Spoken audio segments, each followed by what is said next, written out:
전통자수 하면 어떤 그림들이 떠오르시나요? 모란, 연꽃, 매화, 국화, 초충도 같은 그림들이 생각나실 것 같아요. 저도 그렇습니다.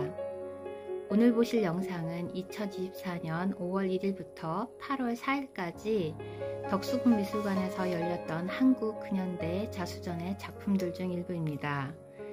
주로 우리에게 익숙한 전통자수 작품들을 제외하고 이전 시실과 3전 시실, 특히 3전 시실의 전통자수의 정형성에서 벗어난 작품들을 영상에 담아 보았습니다.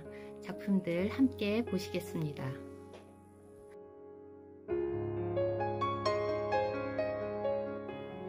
공예인 동시에 미술이던 전통자수는 1940년 전후가 되면 일본 사립여자 미술학교와 여자미술전문대학의 유학생들이 국내에 들어와 대학 등에 자리잡고 활동을 시작하면서 서양 회화와 같은 사실적 화풍의 자수 회화를 지향하던 일본 자수의 영향으로 미술의 성격을 강하게 나타내기 시작합니다.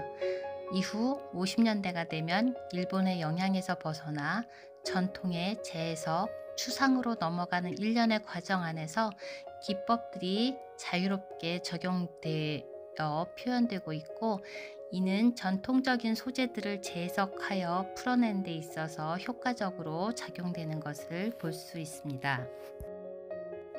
60년대 이후의 작품들을 보면 기하학적 추상과 구상, 큐비즘, 오바트, 미니멀 아트, 오르피즘, 조형성, 전통의 재해석 같은 용어들을 쏟아내게 했습니다. 맨드라미는 서양자수 기법으로 꽃의 특성을 해체, 재구성해서 표현한 것을 볼 수 있었고, 삼재 환상과 정, 장생도, 고안 같은 작품들은 전통적 소재들을 재구성하였는데, 삼재 환상과 고안은 고전미와 현대미가 잘 어우러져서 굉장히 세련되어 있었고, 김환기의 추상을 연상시켰으며, 노이로제나 여인들은 박래연이 생각났습니다. 포도는 수묵화의 느낌을 잘 담고 있었습니다. 개인적으로는 송정인 작가가 제일 인상 깊었습니다. 재료, 도안, 기법을 과감하게 벗어던졌다는 점에서 그러했고, 내면의 움직임을 추상 표현주의로 표현했다는 점에서 그 세대의 일반의 여성들과는 다른 힘이 느껴져 좋았습니다. 작품 5, 5-2, 5-3에서 보이는 그 세련되고 절제된 감각은 디자인인 동시에 비디오 아트의 한 장면인 것 같아 순간을 삼키게 했습니다.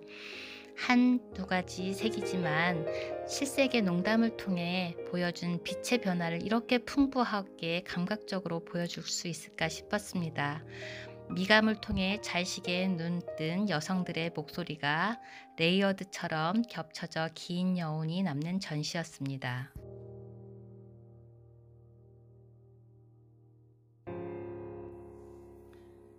전통 자수와 차이를 보이는 작품들을 중심으로 담아보았는데 어떠셨나요?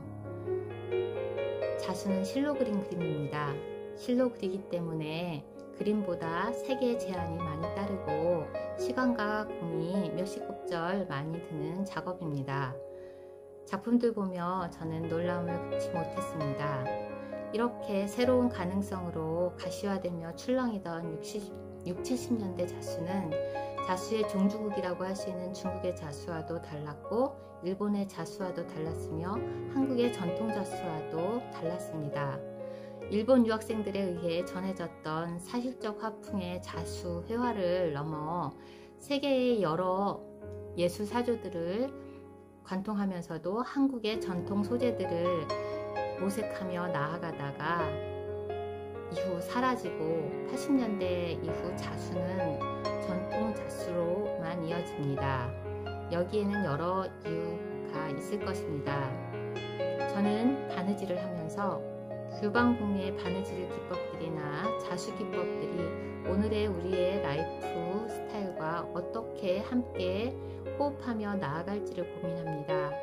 전통은 전통대로 유의미한 것이지만 우리의 생활 속에서 살아남아야만 변화 발전하며 지속된다고 믿기 때문입니다. 생활 공간에 따른 생활 방식의 빠른 변화는 전통 자수로서 확장성에 한계가 있습니다. 60, 70년대 당대 여러 예술 사조가 전통 자수로는 표현이 부조화를 낳는 것처럼요. 60, 70년대를 가득 품고 돌아갔지만 한 땀 실로 또 다른 세계를 향해 나아갔던 여성 예술인들의 재능과 그들이 마주했던 현실의 벽이 마음의 긴 그림자를 남겼던 전시였습니다. 도와주시고